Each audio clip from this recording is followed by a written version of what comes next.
بسم اللہ الرحمن الرحیم اولئک الذین اشتروا الضلالة بالہدی فما ربحت تجارتهم وما كانوا مہتدین۔ یہ وہ لوگ ہیں جنہوں نے ہدایت چھوڑ کر گمراہی خریدی، تو نہ تو ان کی تجارت ہی نے کچھ نفع دیا اور نہ وہ ہدایت یاب ہوئے۔ مثلهم كمثل الذي استوقد نارا فلما اضاءت ما حوله ذهب الله بنورهم وتركهم في ظلمات لا يبصرون۔ ان کی مثال اس شخص کی سی ہے جس نے شب تاریک میں آگ جلائی، جب آگ نے اس کے ارد گرد کی چیزیں روشن کیں تو خدا نے ان لوگوں کی روشنی زائل کر دی اور ان کو اندھیروں میں چھوڑ دیا کہ کچھ نہیں دیکھتے۔ صم بکم عمي فهم لا يرجعون۔ یہ بہرے ہیں، گونگے ہیں، اندھے ہیں کہ کسی طرح سیدھے راستے کی طرف لوٹ ہی نہیں سکتے۔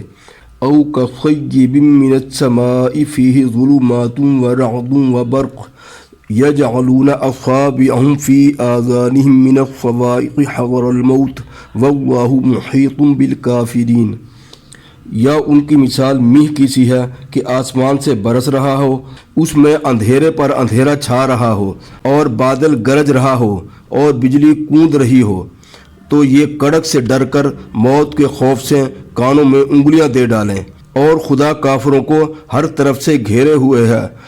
یکاد البرق یخطف ابصارهم کلما اضاء لهم مشوا فیہ واذا اظلم علیہم قاموا ولو شاء اللہ لذهب بسمعهم وابصارهم ان اللہ علی کل شیء قدیر۔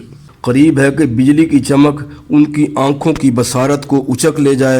جب بجلی چمکتی اور ان پر روشنی ڈالتی ہے تو اس میں چل پڑتے ہیں، اور جب اندھیرا ہو جاتا ہے تو کھڑے کے کھڑے رہ جاتے ہیں۔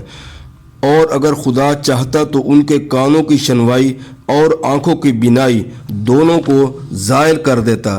بلا شبہ خدا ہر چیز پر قادر ہے۔